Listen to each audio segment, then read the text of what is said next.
बच्चों, welcome to the my YouTube channel educational point. तो स्वागत है आपका मेरे इस नए वीडियो में। आज मैं लेके आई हूँ इंग्लिश ग्रामर का एक और नया वीडियो जो कि idioms and phases phrasal verb का है, यानी कि मुहावरा। इंग्लिश में भी बोर्ड के एग्ज़ाम में मुहावरे पूछे जाते हैं जिसे हम आइडम्स फेजेस कहते हैं। तो ये मुहावरा जो है, जो मैं 10 मुहावरे लेके आई हूँ, बहुत ही इम्पॉर्टेंट है और ये पूछे गए बोर्ड एग्ज़ाम के सेंटेंसेस हैं। तो अब इसके सबसे पहले हम, जैसे कि हिंदी में किसी भी शब्द के वाक्य प्रयोग के बाद कुछ सेंटेंस बनाते हैं, उसी तरह सबसे पहले हम इस सेंटेंस का इसका अर्थ बनाएंगे, उसके बाद उस सेंटेंस से रिलेटेड कोई वर्ड बनाएंगे। तो उसी प्रकार से हमें ये देखना है कि हमें सेंटेंस क्या मिलने वाला है और उसका अर्थ बना के हम उसे सेंटेंस कैसे तैयार करेंगे। तो देखिए, सबसे पहला सेंटेंस ये है हमारा, ऑल एंड सन्ड्री। ठीक है, ऑल एंड सन्ड्री। तो इसका हम अर्थ बना सकते हैं, जैसे कि इसमें इसका ये मतलब होता है कि बिना किसी भेदभाव के। ठीक है, तो इसका हम अर्थ लिखेंगे, एवरीवन विथआउट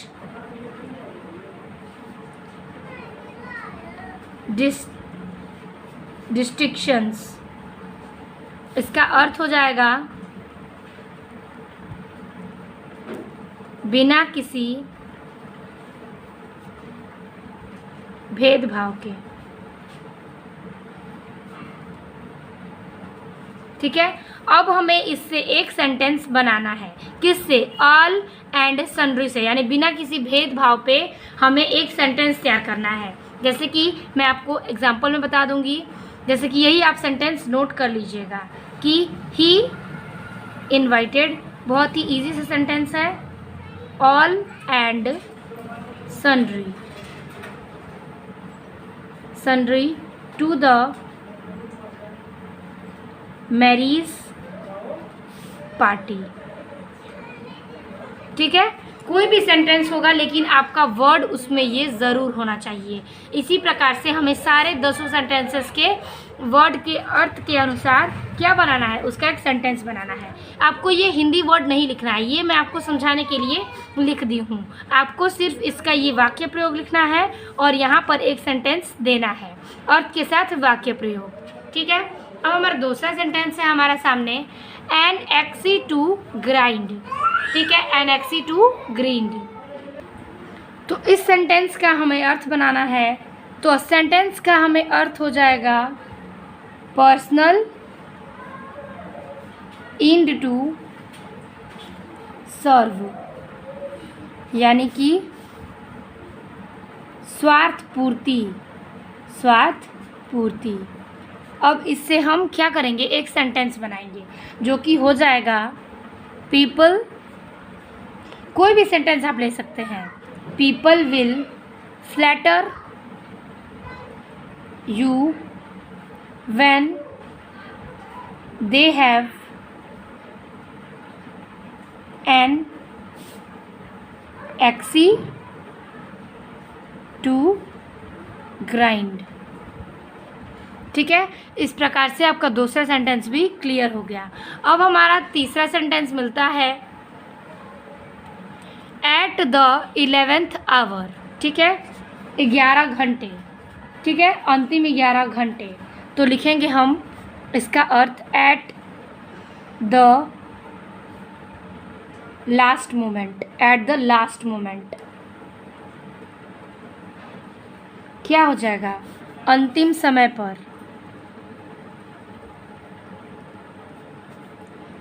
अंतिम समय पर। ठीक है, अब इसका हम सेंटेंस लिखेंगे। तो सेंटेंस हो जाएगा, ही reached the station at the 11th hours, so he missed the train। ठीक है, इसी प्रकार से हमारा तीसरे सेंटेंस का भी अर्थ और इसका वाक्य प्रयोग, यानी कि सेंटेंस कंप्लीट होता है। फिर हमारा चौथा सेंटेंस, तो चौथा सेंटेंस है हमारा, an apple of one's eye. तो इसका हम अर्थ लिखेंगे, वेरी डियर, यानी कि बहुत प्यारा, बहुत प्यारा।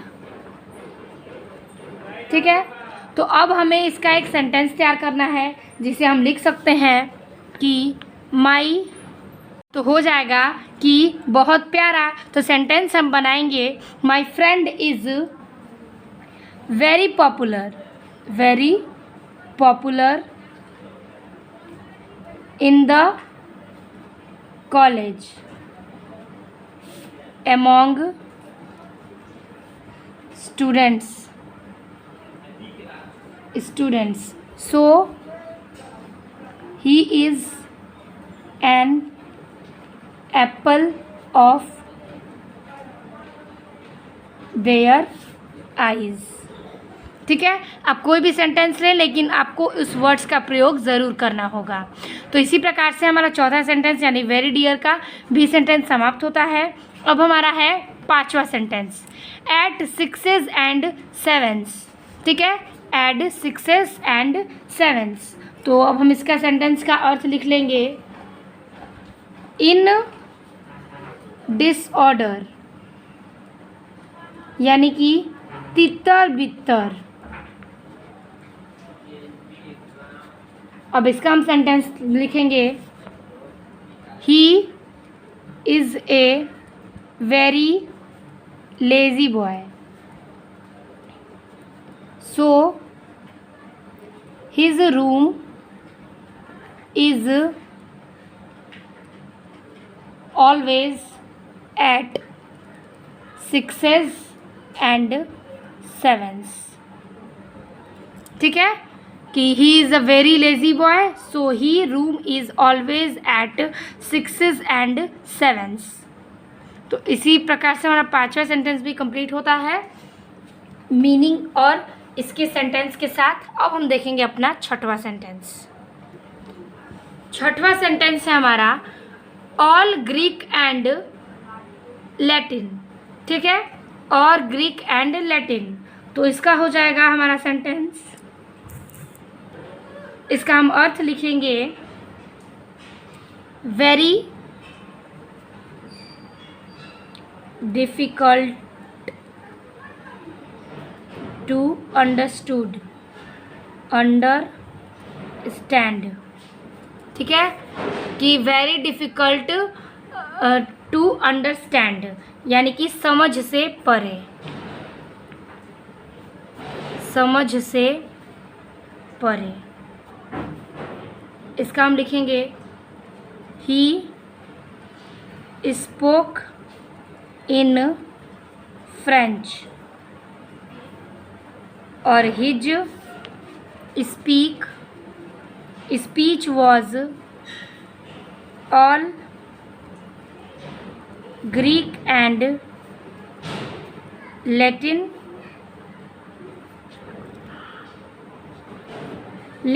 And to most of us. All Greek and Latin का भी हमारा जो हुआ सेंटेंस कंप्लीट होता है। अब हमारा अगला सेंटेंस है यानी कि सातवां सेंटेंस, ए रीड लेटर डे। ए रीड लेटर डे का हम क्या बनाएंगे, तो देखिए इसका हो जाएगा एन इम्पॉर्टेंट डे, यानी कि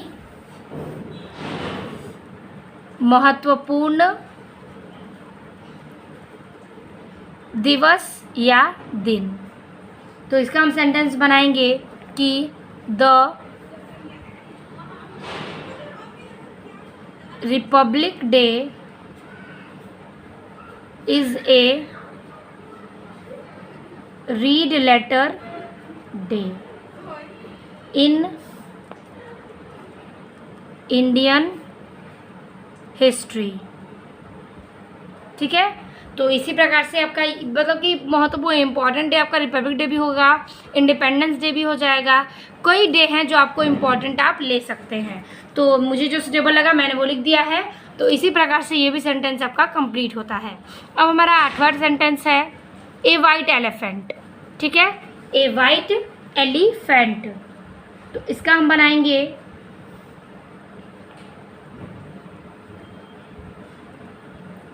something very costly, something very costly to maintain.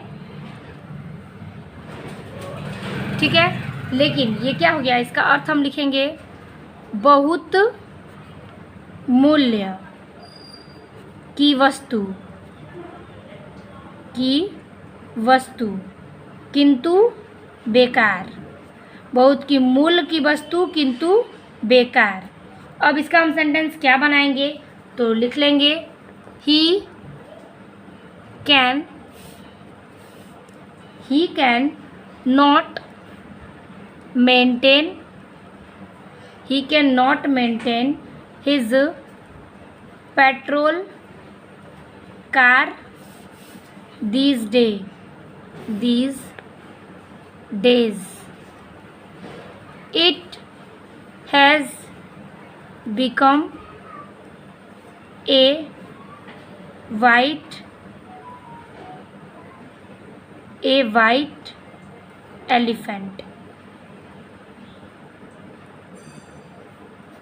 for him now।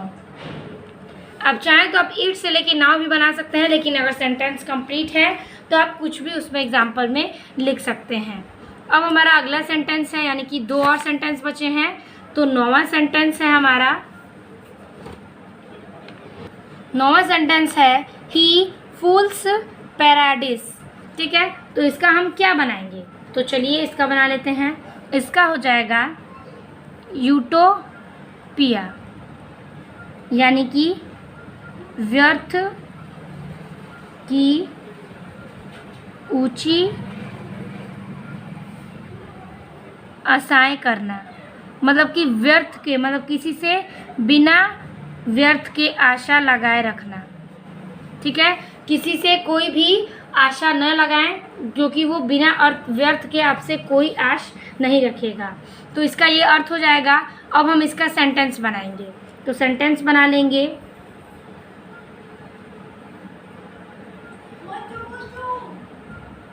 Sentence बनाएंगे हम if you think, comma you will become a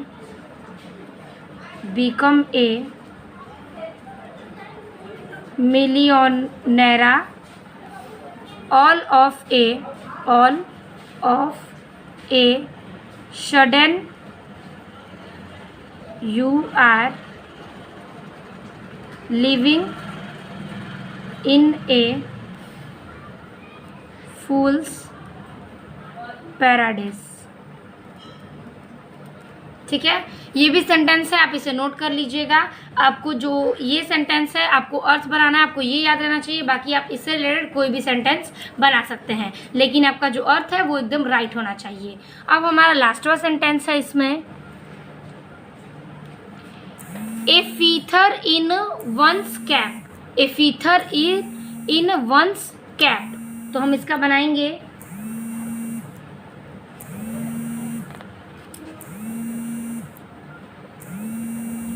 distinction, यानी कि अपूर्व सफलता। इसका सेंटेंस हो जाएगा by defeating West Indies in cricket, India added a feather in her cap। तो इसी प्रकार से मेरे 10 सेंटेंस कंप्लीट होते हैं। आई होप आपको वीडियो अच्छी लगी होगी, समझ में आया होगा। मिलते हैं आपसे अगले बेहतरीन वीडियो में, तब तक के लिए धन्यवाद।